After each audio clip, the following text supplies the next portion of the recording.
I don't think these are literary, figurative clues in the book. I think it is really going to be like kind of a layer underneath the layer, like objectively speaking. But again, very cryptic words. Yeah, interesting. Cryptic words. Okay, let's move on.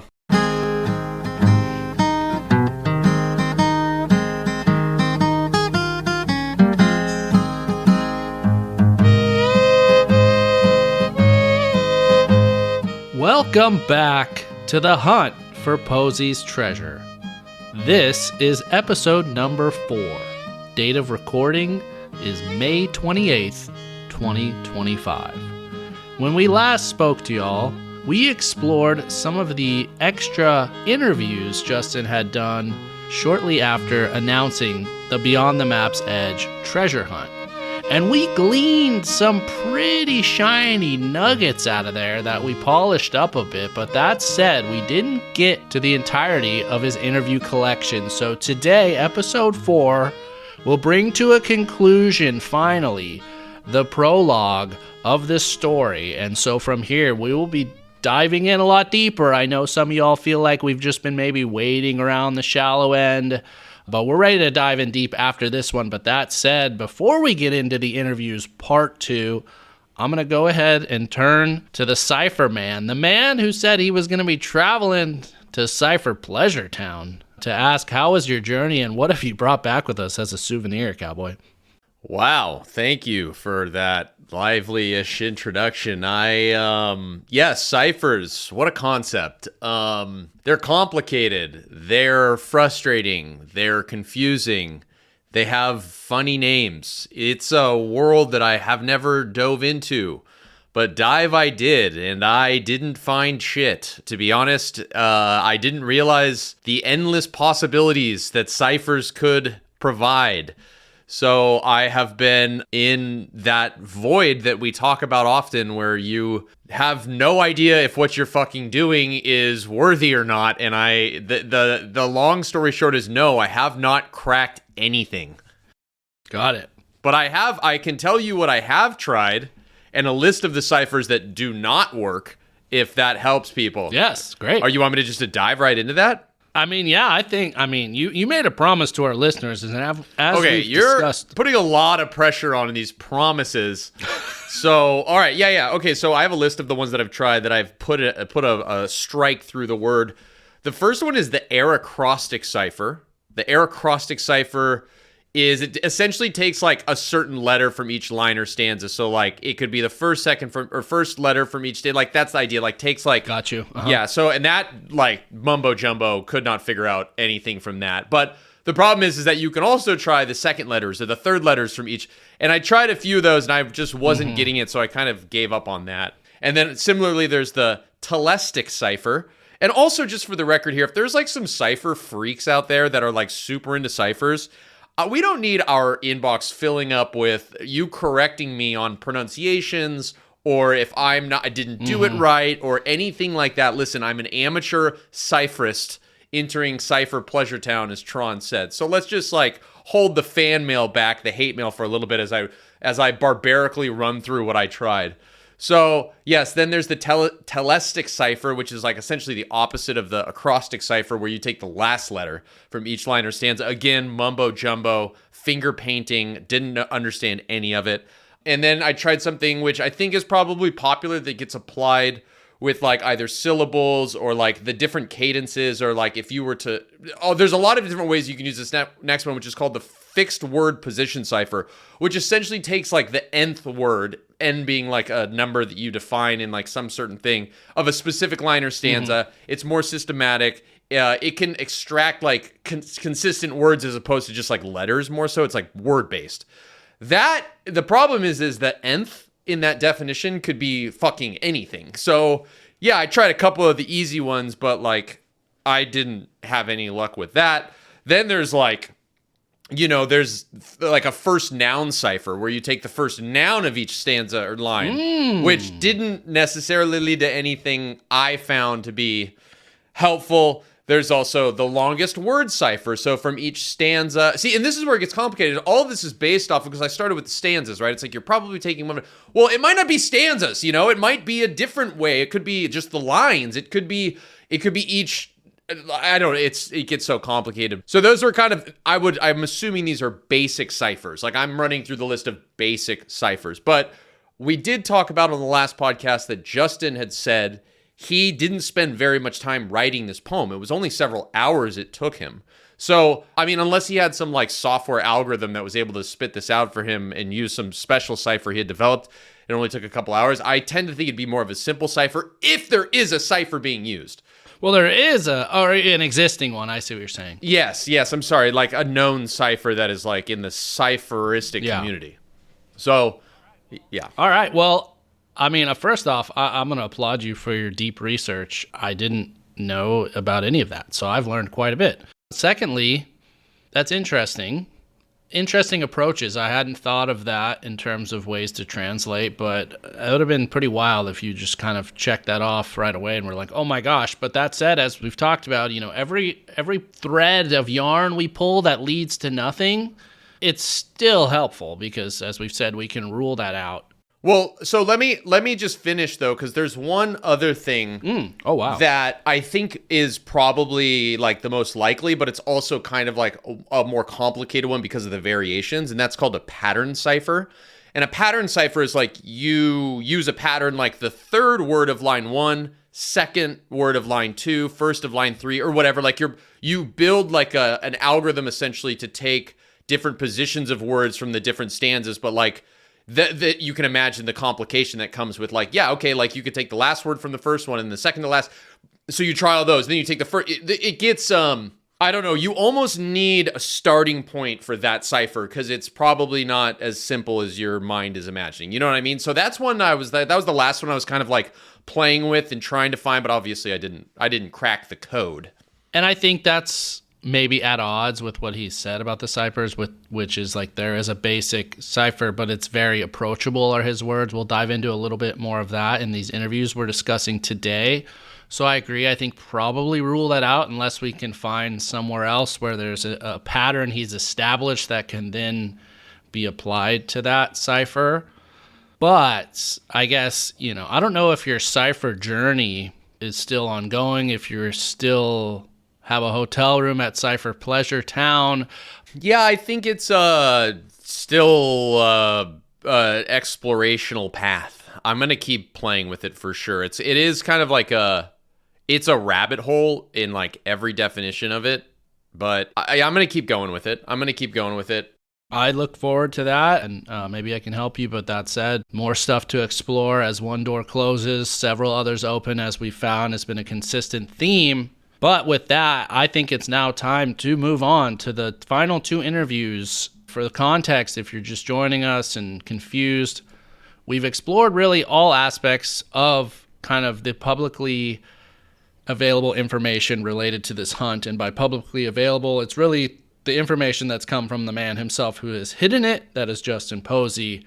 He has the answers. He is the little oracle man that we are desperately seeking any sort of insights from. And so on his website, on our first episode, we really explored the FAQs, the main facts of it. On episode 2, we explored the announcements. And then last week when we spoke, we explored 2 or 3 of his biggest interviews he had done. We discussed he had done an interview with MysteriousWritings.com. He did an interview with The Hollywood Reporter. And then he did interviews with 2 YouTube channels, Calazar's and Este's Quest. And so today, on episode 4, the final 2 interviews we did not have a chance to get to were his interview with the YouTube channel Treasure Hunt with Us and an interview with a podcast, American Treasure Podcast. And so, Cowboy, I actually, last time around, I felt like a lot of it was rehashing stuff we had covered. But in this time around, I do think I found some pretty interesting tidbits. Please share. All right, so let's dive in. First up on the docket is the YouTube interview with Treasure Hunt with Us. And so to dive in, the interviewer says, you mentioned that there's a checkpoint built in, and when you get to it, you're 100%. We've talked about this over and over again, and it's not the last time we're going to talk about it. But continuing on that thread, he says, is that a boots on the ground checkpoint, or is that a checkpoint I find before I go? And he says, a situation where you see it online and then you go, okay, now I'm comfortable going out, boots on the ground. And he says, that's not something I've specified. I might reconsider that in the future, but for now, I'm going to have to avoid answering that one. So I thought that was interesting that we've talked about he hasn't clarified, but that he might clarify in the future. Clarify what exactly? If the checkpoint is something that has to be seen boots on the ground, or if the checkpoint is a thing that would exist and be discoverable from home. Yeah, I mean, it would, maybe he's saying I can't answer that or whatever because maybe Google Maps updates and maybe it's shown in an imagery now that's been updated over the years since he's put it up. Maybe.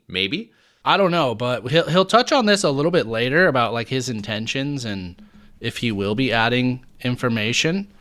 But I thought that was interesting that he's opened the door to potentially clarifying that because to me, this is one of the things I'm dying to know. What the checkpoint is? Yeah, me too. I mean, I'm convinced. Yeah, well, if I'm wasting my time thinking I can find it online or, kind of where that foot fits in the poem, we will be talking about the checkpoint in greater detail, theories around it. I have a very strong theory in terms of which aspect of the poem corresponds to the poem, but stay tuned to future episodes. No time for that today. We're going to continue on with this interview. And this is some insight about the book. And I thought this was useful. He says, I originally wasn't even planning to write a book. And there's only 2 reasons I chose to write it. One is that I think it's fair to say someone would have to get to know me a little bit in order to be on equal footing with everybody else. So he said, if someone had been my friend or a family member over the years, then they would have had a substantial leg up by knowing this personal history. So in his mind, part of the book is to give everyone kind of, up to speed on his life story, so to speak. And the other reason was because I, Justin Posey, had no control over the Netflix series. And so I wanted to make sure, worst case, that everything, all of his clues that he intended to have in the doc were cut out. He said that there would be some sort of avenue where I had the creative control that I could convey the hints. And so that was the 2 main purposes for the book. And so I don't think every story has a clue, but it's fair to say they're sprinkled throughout. Thoughts on that? I think my thought is, have you heard he's coming out with an audiobook? It dropped. It's out. Really? Yeah. Maybe I'll get that instead of the book. Do you know how much that is? It's probably cheaper than $50. Yeah, well, I'll take a look, actually, while on your next little interview question, I'll take a look and see how much it is. But no, I don't really have any thoughts on that. Do you? I just think it's interesting that, it makes sense to me. Why it's tied to personal stories, why that's kind of an aspect of it. I thought that was interesting. Okay, he wants to keep a level playing field. But to me, it was kind of like a supplemental clue thing. So in my mind, he probably sprinkled quite a bit of clues in the Netflix doc during the filming to where he felt like if all of them made it in, that could probably guide you to the treasure. But then I'm guessing after the fact, they stripped out some. So he wanted to make sure that there are the big clues in there. So yeah, I think really what this illustrates is there's definitely clues in the Netflix doc, but obviously the book is where it is. That is the guide. That's the guiding post. So if you have to focus on one or the other, documentary or the book, I think you absolutely need to focus on the book is my takeaway. Yeah, that makes complete sense too, because he doesn't have creative control over what's in there. Yeah, and it probably goes without saying, but... and it makes, then now he's got 3 versions of the book. You have the one that I'm supposed to buy, there's the one that you bought, and then there's the audiobook. And I mean, have you're a big deep subreddit guy, you're a big online presence. Have you seen any, is there a Venn diagram out there? Can we get a Venn diagram of what is in and what, you know what I'm saying? Is that out there? Has somebody created that? So, from my understanding, this is something I'm not very knowledgeable on. And full disclosure, I haven't even finished reading the book. I know I host this fucking podcast. Should have read it years ago. I hate reading. I hate it. But that said, from my understanding, the main difference between the hard copy and the digital are some of the photographs are different. I think it's something like 2, and a few of them in the hard copy, I believe, are in color, whereas on the digital version, they're in black and white. And in one of them, I believe in the color, you can then distinguish there's a rainbow in the background. Unsure if that's any significance. However, in terms of the audiobook, I guess there was like a new additional chapter or clarification, but the jury's still out. There was some debate going on a post about it. Most folks, as it is on the subreddit, there's folks kind of like, what does this mean? And then there's people that are just like, it clearly means this, and if you fucking disagree, you're wrong. So wasn't that illuminating for me, but to pull up that thread to give a more clarifying info. This was posted 6 days ago prior to this recording, so that would have been May 22nd. The title was The Question the Audiobook Answers. And the text of the post was very cryptic. It just says, I'm pretty certain I know what this is referring to, ... And the theories commence that the whole story he's clarifying is highlighting PTSD, and it's a tribute to Brandon. Somebody else posted a photo just of gold, and people are being very cryptic that it's related to a specific coin. At this point, I'm fucking confused. So basically, this thread was very cryptic.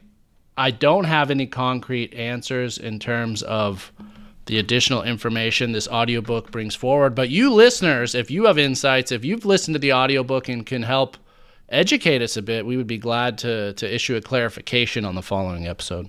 Yeah, I would love to know more about that. I'm very curious. Very, very curious.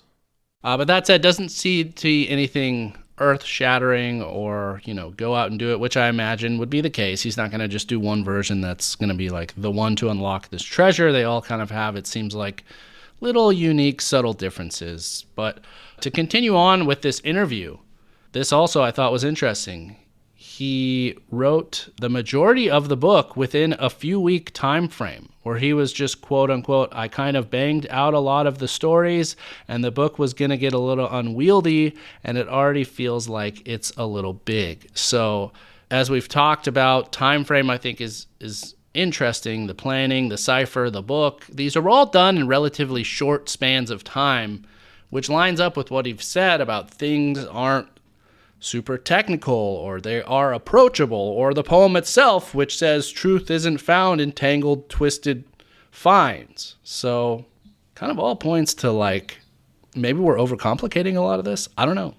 Yeah, maybe. Another little tidbit that I was working on that provided nothing, speaking of overcomplicating things, is I took the poem and I counted how many words were in it, which is 125 words, right? Well, I was like, all right, 125, that could be like a latitude, right? And there's the 125th meridian, which is like essentially one of the vertical lines that runs across the map, and it strikes the western United States. But it's just to the west coast of the United States. So it just is like miles off of the California coast and like obviously like Washington and Oregon. So it didn't, but that was a little something that I was like, I started to look at it, not to go back to the cipher talk, but it's just like struck me. I also then was thinking about the number of letters that are actually in the poem, which is like 534 or something, which I was trying to think about like what 534 could mean. Cause I was thinking maybe if it was like 125 degree and then like feet was 530, you know what I'm saying? I was just kind of trying to play with the kind of something with the degrees of it, of the, what's coming from the poem. Didn't find anything, but if the users find something, please personally email me any of your information.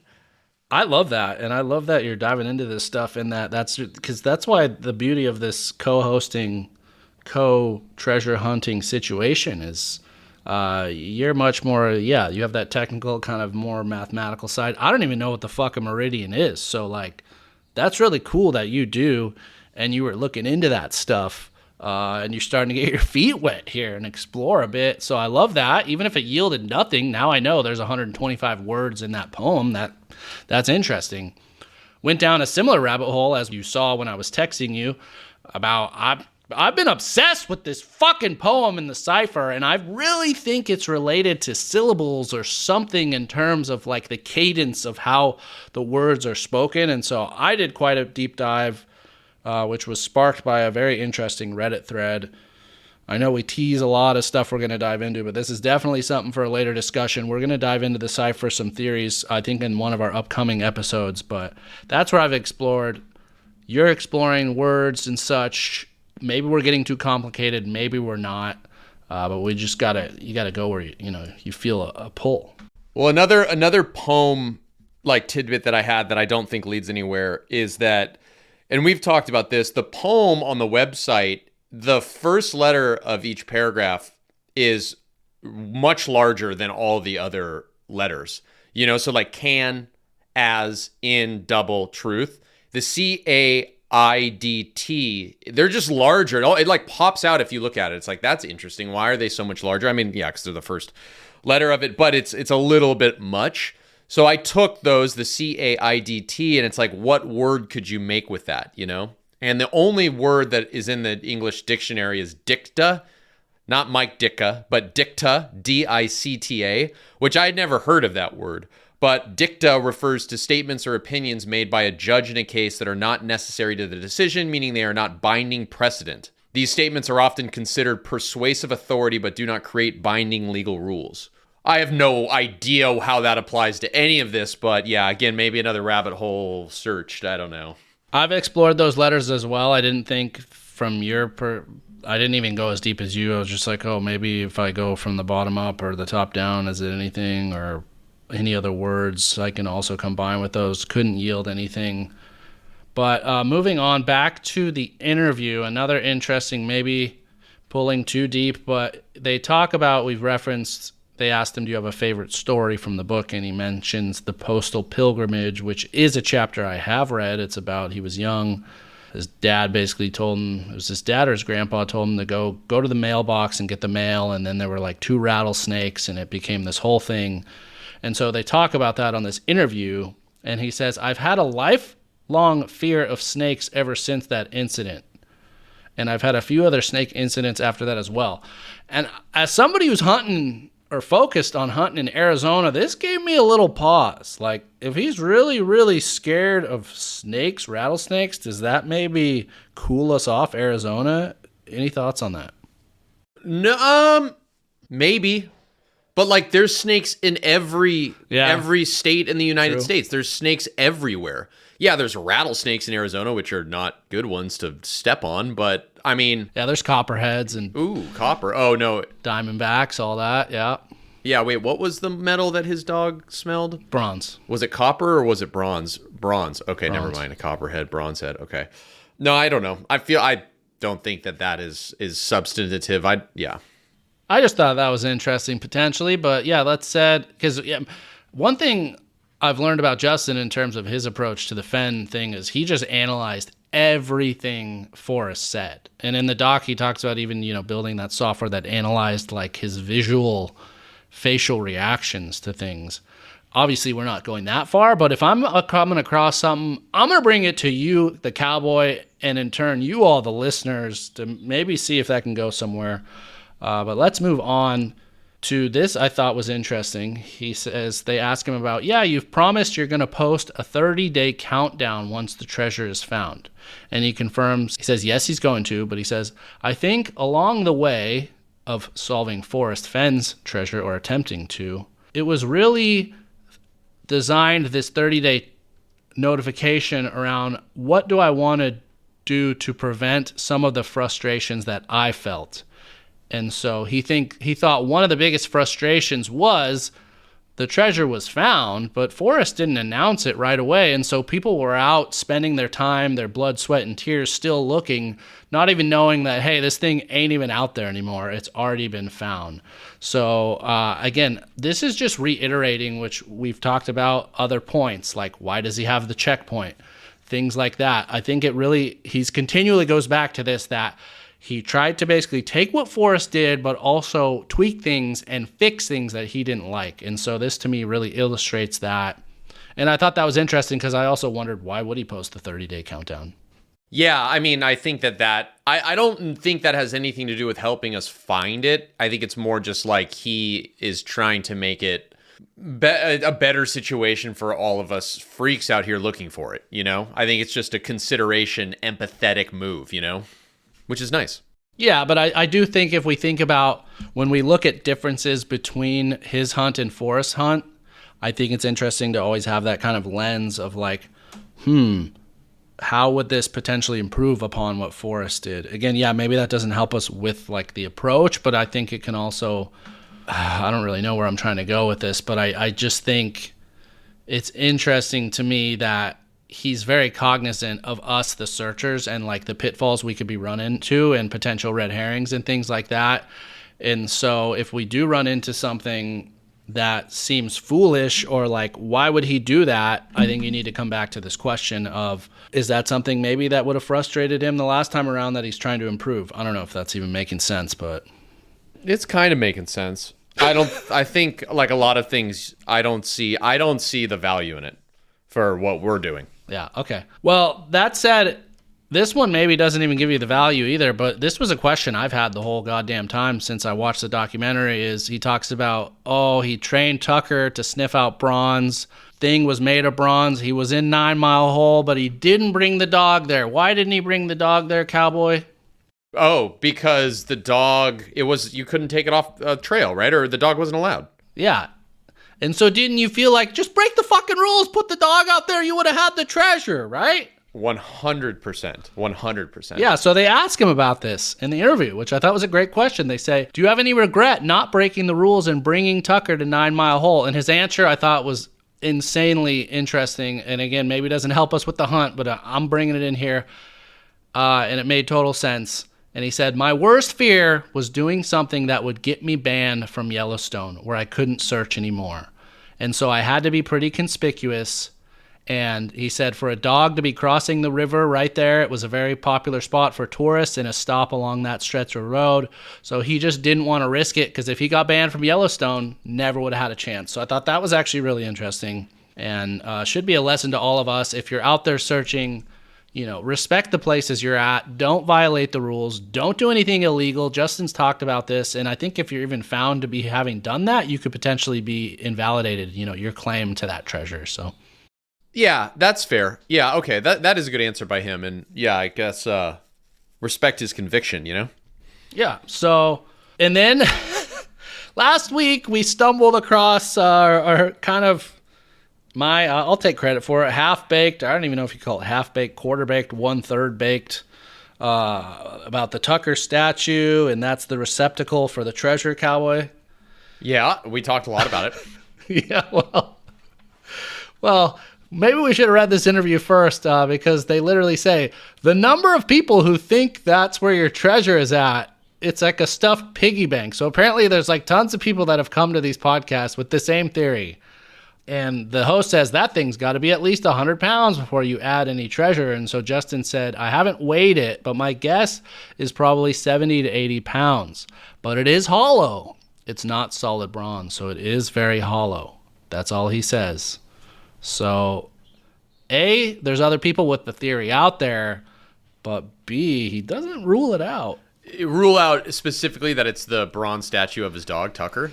That it could be the receptacle. There could be some fucking treasure in there. Now, we talked about the weights not lining up. He said the treasure is 60 pounds, and then he just said the dog statue is 70 or 80. 70 to 80, but maybe that's with the treasure inside of it. I think that I bet the treasure weighs more than 20 pounds that's inside of it. Like, he's got gold bricks in it. But maybe the dog statue only weighs like 20, and he's saying it weighs that much. If it's hollow, yeah. But I'm still convinced that the dog is the checkpoint. That's my theory, and I'm sticking to it. All right. So then now to clarify, we've alluded to, Justin had a broken leg. It was a tibia, I believe we got. I got more information on that here, which I think this now, to get back to shit that might actually help somebody find it, this, I believe, can inform us. You buried the treasure with a broken leg, they said. How hard was it to carry a treasure over 60 pounds from your car with a broken leg? And he says, I haven't specified whether or not it's buried, first off, so I'll say hidden. And then the host says, it could be a bronze Tucker sitting on top of buried treasure. We don't know. He's not giving it away. So there's other folks out there with your theory, but he says it took several trips to hide this.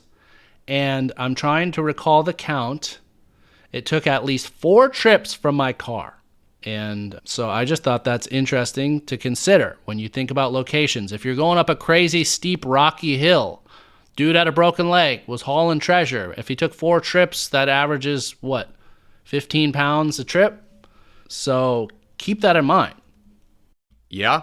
It lends itself to a flatter surface. Flatter accessibility, he's talked about that. Same thing back to Forrest. He was 80-year-old. You need to think about the physical capabilities of an 80-year-old man when it came to forest treasure. This time you need to think about the physical capabilities of a much younger man, but a man with a broken fucking leg. Yes. I mean, you're so biased for Arizona, huh? No, I don't know if this, I mean, there's mountains and fucking steep terrain everywhere in the western United States, so I don't know if it points one way or the other, but I just do think, like, in terms of accessibility, I think it's going to be a similar situation where it's just kind of like not that far away from where people are. Yeah. Like, you're not going to have to go through, yards and yards of like razor bushes and, climbing up crazy steep crevasses. I think it's just going to be kind of following things, looking for the points, and then all of a sudden you reach like an open area and it's like, oh my gosh. Maybe not though. Yeah, maybe not. I don't know. Well, focus up here, because now this is the last bit of this interview we're going to talk about, and it is specific to your domain. Of course, that is the cipher and the technical clue. We've talked about this, but I wanted to get the exact wording because I was actually conflating these two things in my mind, and I think this clarifies it a little better. So we've talked about there's a cipher, but then he's also mentioned a technical clue. In my mind, I was thinking those were combined, like you needed a technical aspect to solve the cipher. But the way he clarifies, I think those are two separate things. So he says, quote unquote, there's really 2 elements at play. One would be squarely considered a cipher, but it's certainly not any sort of advanced cipher or anything like that. I would consider it as very approachable. Okay. So okay, that's the cipher, okay? Yeah. And then the other, totally separate, would require a bit of technical know-how. There are other ways to uncover that would require a minimum sort of technical knowledge. It is not something that is a super critical clue. It is just something that I couldn't resist. So with me, that says there's some sort of clue also that you need to know technical shit to unlock. But like, if you are approaching this cipher as something that's very technical, it sounds like it's pretty straightforward. Yeah, we kind of touched on that. Not the technical clue, and that's kind of why I kept my cipher research to, I guess, basic ciphers. I don't know how you describe them, but yeah. Yeah, because when I first had been reading that and we went over it on the pod, I was like, okay, so it's a basic cipher, but there's a technical clue built into it, and I've realized I was wrong, misunderstood. Those are completely separate things from my understanding, my contention. I don't know if you disagree from what I've just read, but that's the conclusion I reached. No, I agree with you for sure. Yeah. All right. Now we're going to move on to his interview with a treasure hunting podcast. It was not The Hunt for Posey's Treasure, unfortunately. It was another show. But he's welcome, right? He's welcome. Absolutely. It's another show called The American Treasure Podcast. It was episode 5. I pulled this from a transcript. Didn't actually listen to the episode, so I apologize if I misconstrue. But from my understanding, the way the podcast is formatted is really interview footage, but then spliced over it is his voiceover, separate from the fact. So just keep that in mind, that it'll kind of like jump in terms of that. So first off, I know we've talked about the 60-pound treasure. He mentions it specifically in this interview. It weighs about 60 pounds, so that's definitive here. It's a real physical treasure, and it weighs about 60 pounds, so there's no meandering around that.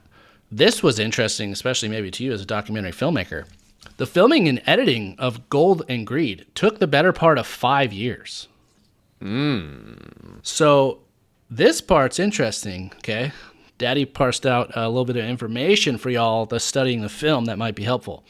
So he says it was maybe 4.5, 5 years. And so I think it was pretty early on in the process where I was really considering they were filming he was considering adding in clues and doing his own hunt. And so early days when they were filming, it was just some outdoor stuff out near Yellowstone.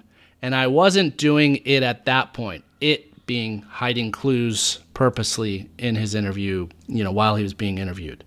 It was a little bit later, after the auction with the Fenn treasure, that I started to take it more serious.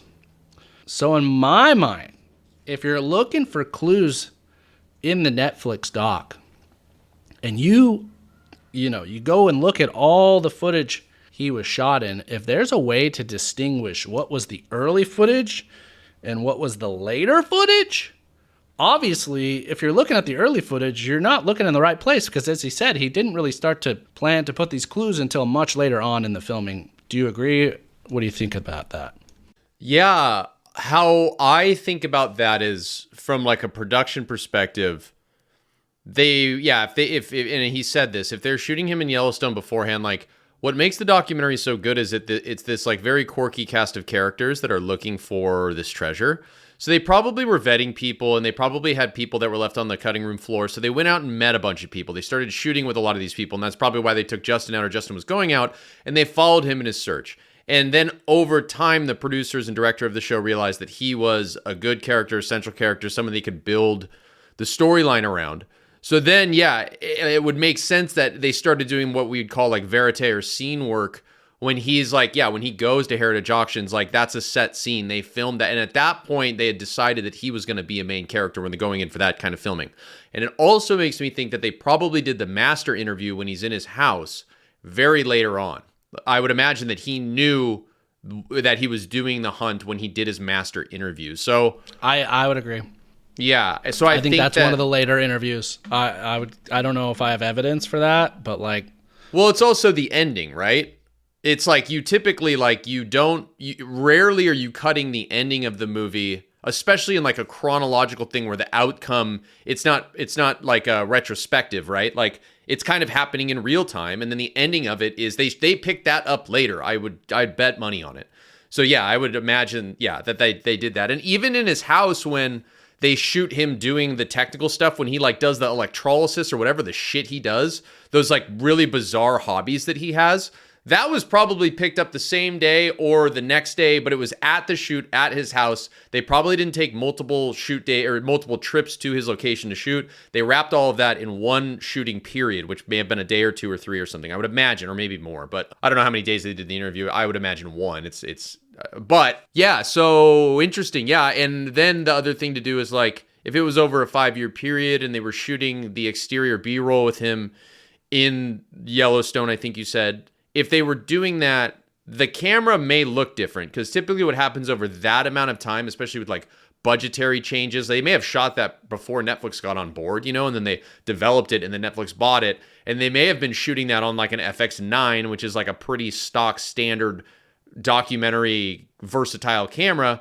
And then they may have shot the rest of it, I would imagine, on like an Alexa Mini or a Red or so, like a higher cinema level Sony Venice, something like that. So I'd be curious to see the difference in the footage, and you'd be able to tell probably what the older footage. I would be able to tell, if they were shot on different cameras and lenses for sure. But that's inside baseball, but that's really interesting, yeah. Yeah, my takeaways from that are, I agree with you. I do believe the interview that's set in his home where he's at the desk with the computers, to me, don't have objective proof, but I'm 100% on board. I believe that was done much later. I believe that is absolutely valid. Those scenes are valid to contain clues, and those are, for the most part, to be fair, where everyone is looking for clues. But if he did all that Yellowstone B-roll early, one of the avenues we've discussed exploring was a clue from those scenes, so maybe we cool off that, you know what I'm saying? But maybe not. I think that there's something to his hobbies. It's been a month or two since I've watched the documentary, but he had this really bizarre hobby of like, he was putting some metals in like, there was an electrolysis thing. It was like electrolysis, yeah. Yeah, but with titanium or something. It was like very, I almost like want to look up what metal that was and where is it mined, There's a lot of deep dives into that, those activities and that stuff, into the safe combination we've talked about. We're going to go actually a little bit more deep into this documentary stuff in the next answer, but this is a good point, and I want to go in. So to reiterate, though, for you all, if you want to go back and look, Cowboy contends that it's possible the footage might be able to distinguish times in terms of if they use different cameras, that type of thing. Another idea is, I don't know, I can't recall. I believe he has facial hair, but maybe you start seeing some gray showing up there. It would indicate later on. I don't know, but I do think the chronology is interesting to understand.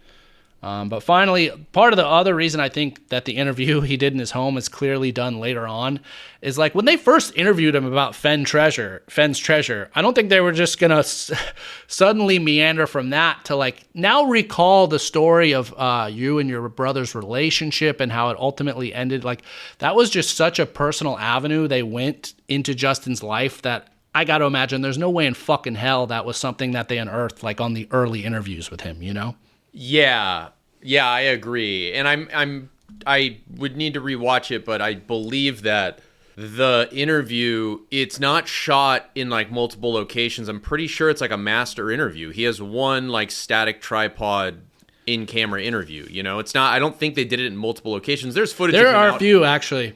Oh, really? Where he's sitting doing an interview? And look. Okay. Yeah, there's other rooms of his home, it looks like, and he's wearing a hat in some. Somebody's in his office as well. Maybe it was the same day, maybe it was the same time, but there are like distinct sit-down interview locations aside from the one at his computer. People, if he has a hat on, typically people get ready for an interview. They don't like wear a hat the same day, you know what I mean? Like they're looking good for an interview because they know they're going to be on camera. It's rare for someone to like take a hat off for an interview or like put a hat on. You know what I'm saying? Like people don't that could be different days then, I would imagine, because I've never interviewed somebody that then like puts a hat on or takes a hat off for the next interview. You know what I mean? Yeah, like, hey, do an outfit change to simulate. You do your hair, you get ready for, you're going to be on camera. It's like human nature. You don't like then put a hat on or take a hat off. It's probably a different day. Yeah. And so to continue on, they ask clues that made it into the doc. There's a good chunk of hints in there for sure. So they basically interviewed him before the hunt and then interviewed him after, and they splice in kind of moments of each. And so they say, but the voiceover says, it seemed to me there had to be some deeper involvement between Justin and the film crew so they would know what to film. He says, him adjusting the clock for no apparent reason isn't something an editor puts in there naturally. So he's suspecting that like Justin was tipping off the camera crew that, you might want to film this type of thing. But he says, I think the way that it worked is when they had set up the cameras, especially at the house, for kind of an extended interview session that I think lasted multiple days, that camera equipment was basically just running the whole time. And then basically, by the time they were getting ready to wrap up the doc, is when he went out into the woods, he shot the self-tape where he announces A, that he hid the treasure, and B, that there's clips in the documentary. Obviously, he had to share that with the filmmakers before the film was finished. So basically, he gave that clip to them and then told them, basically, you might want to go through some of the footage you shot with me and include stuff that you guys think might be important. And so he's claiming that it was the filmmakers that going through all the footage they shot of him were like, him doing this clock seems done with intent. That's why they included it.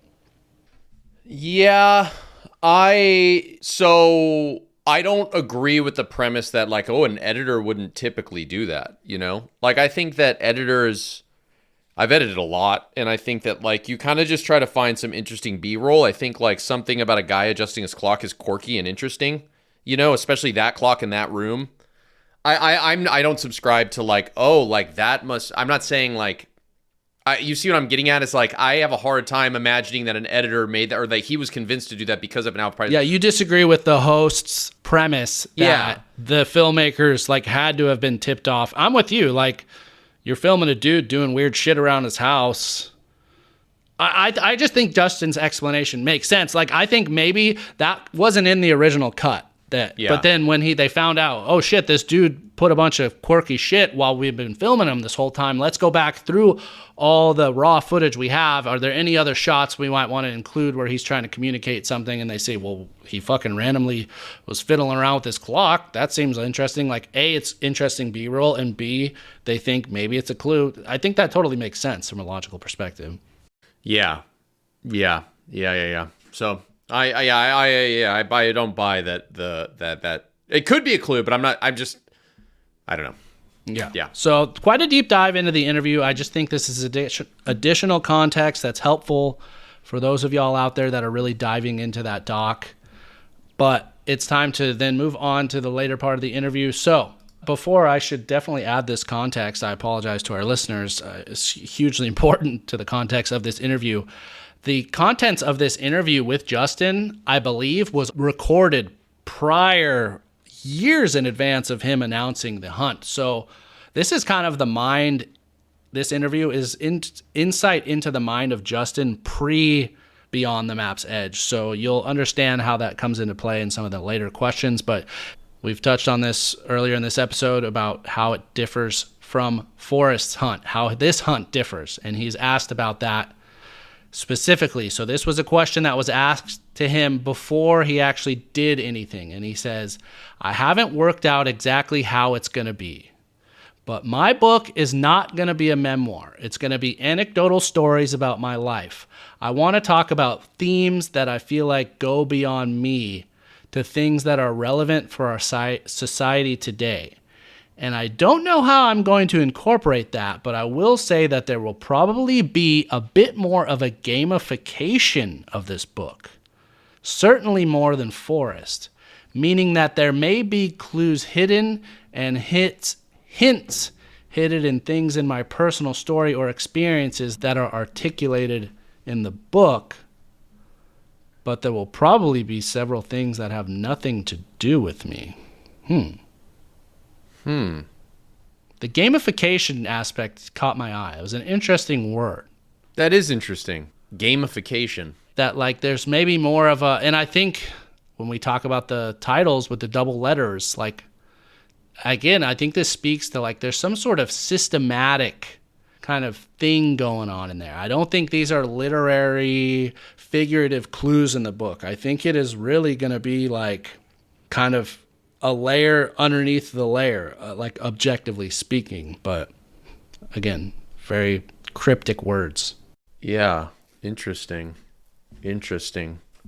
Cryptic words. Okay, let's move on. All right, finally, they ask him, are you monitoring what's going on? Are you keeping tabs on things? And he says, I keep tabs on things, the different forums and blogs and YouTube shows and the Discord. There's a lot of different Reddits. There's a lot of different venues going on concurrently right now. I check it from time to time just to see where people's minds are at. And I get a lot of messages that I generally just at least keep tabs on to see where people are headed. So that's interesting. And he says, though, here's the final tidbit, which I thought was very interesting. I think if enough time passes and the thing, being the treasure, is still out there and there's been zero progress, that might be an opportunity for guidance. He's paying attention. He wants to know where we're at. And I mean, it's only a matter of time before he starts listening to this podcast, I swear.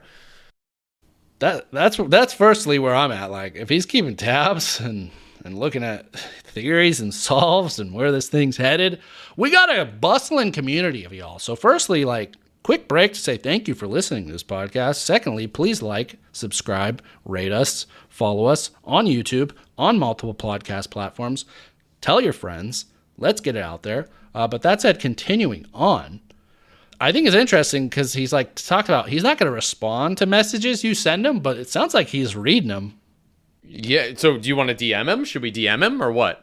I don't know, but I just think that's wild. Like, what if he's got someone out there who's like, I'm like they figured it out, and he's just got to sit there silently and be like, well, shit, I just don't know. Yeah. I don't know either. But if he is keeping tabs on YouTube, on the podcast, we hope he will find us. All right, and then finally, a few final notes here in this interview. So he talks about in the Golden Greed documentary, as you saw on the doc, a lot of the people went deep on conspiracy theories and really crazy. I mean, the folks that had dug up the barrel or the boulder, their final theory was that you took 4 points and then looked in the middle where they intersected. And so he says, from my perspective, I spent a fair amount of time analyzing the potential conspiracies and controversial opinions out there, and I can't find enough evidence for me to say that there's something more to the story. But he does believe that Jack Stoife is the legitimate finder, and he does think, though, that he might have found it prior to 2020 and maybe didn't retrieve it or like come forward until later on, that there's evidence that it might have been found sooner rather than later. And then he touches on, again, the 30-day notice. I want to make sure it's fair for someone to find it, and he doesn't want to believe that there's still people out there searching. That's not a great experience. I wouldn't want to be in that position. I want to make sure no one else is either. So there will definitely be a notification. So until you go on that website and see a 30-day countdown, that shit's still out there. Wow. So yeah, okay, so, okay, wow, all right, well, fuck, you refreshing the site often? Every day. Nice. Then finally, this isn't really related to the existing hunt, but I've been hearing conflicting information from folks commenting on our YouTube. Some folks are contending that Justin actually did purchase all of Fenn's treasure, but that wasn't communicated clearly in the documentary. And so this is the best information I found so far on that was in this interview. But basically, there was somebody that was in negotiation with Jack, the man who found it, for acquisition of the full treasure. But then it didn't go that route. That's when they auctioned it up. And so Justin ended up getting, it says here, quote, some of the pieces that we put up for auction, including the olive jar and the dragon necklace and so forth. So this isn't so much information, but it's a call to action to you listeners. If you have whoever's out there who claims there's like Justin bought the whole treasure and all of Forrest Fenn's treasure is out there included with this Posey treasure, I have yet to find that information. If you got the source, share it with me. But so far, everything I've seen, as we've said here, quote unquote, some of the pieces, not the entirety. So I don't know. I just wanted to throw that in there because y'all motherfuckers are telling me I'm wrong. Well, if I am wrong, which I probably am, prove it. You're wrong. I can't wait for the fan mail to flow in. And then finally, which I thought was cool, is the episode ends with Justin reading the poem himself. We might go ahead and play that here on a future clip to see if maybe, he has little accents or pauses in certain areas. Any thoughts on that? I mean, yeah, let's listen to it. I'd love to see the way that he reads it. Maybe it'll spark an idea. Yeah, he reads it here. I'm curious. Pauses or like accents or certain things can be ambiguous. He coughs, Arizona, and double arcs on granite bold. Takes like a 5-second pause after one line. Maybe that's the checkpoint. Can you find what lives in time, flowing through each measured rhyme? Wisdom waits in shadowed sight for those who read these words just right. As hope surges, clear and bright, walk near water's silent flight. Round the bend, past the hole, I wait for you to cast your pole. In Ursa East his realm awaits. His bride stands guard at ancient gates. Her foot of 3 at 20 degree, return her face to find the place. Double arcs on granite bold, where secrets of the past still hold. Beyond the reach of time's swift race, wonder guards this sacred space. Truth rests not in clever minds, not in tangled twisted finds. Like a river's steady flow, what you seek, you already know. So that said, that's bringing now to conclusion that's it. Those are all the interviews I know of so far. There are still tweets, which I'm sure we'll dive into at some point. But next episode, I intend to come forward with a lot of my kind of main theories, specifically related to the cipher and some lines of the poem. But we're ready now. The fucking floaties are off. We're ready to dive in. Hopefully keep our head above water, not drown on all these potential solutions. But before I pass it to you, Cowboy, I just want to let you know someone on the subreddit today said, hey, I got this thing 99% solved. I'm going to go find it. So, oh, man, that guy's got it. Yeah. Good for them. Look forward to never hearing him post on the subreddit again. Yeah. But any final thoughts here as you've now consumed? I've brought forth to you all the knowledge there is related to this. Where you at? I am going to work on the cipher. I'm going to play with the poem, and I'm going to find the treasure. All right. Well, that is going to do it for us today here on episode 4 of The Hunt for Posy's Treasure. The rules of the game are laid out. We're at square one, but we're ready to start moving along this board and start uncovering this. And as we've said, we will at some point be going boots on the ground. But before that, we gotta get a solve. Yep, I think I got one. All right. Well, I look forward to hearing that off the mic. And if it's juicy, you might be not hearing about it for a few more weeks. Or maybe you'll see that timer on the website pop up after we go looking.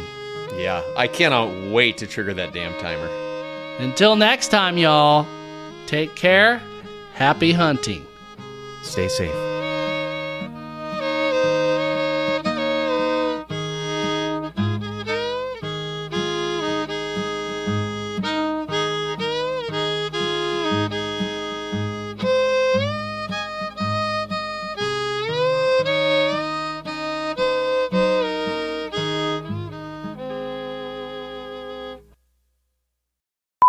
I have something to share with you after this podcast, man. I may have just figured out something.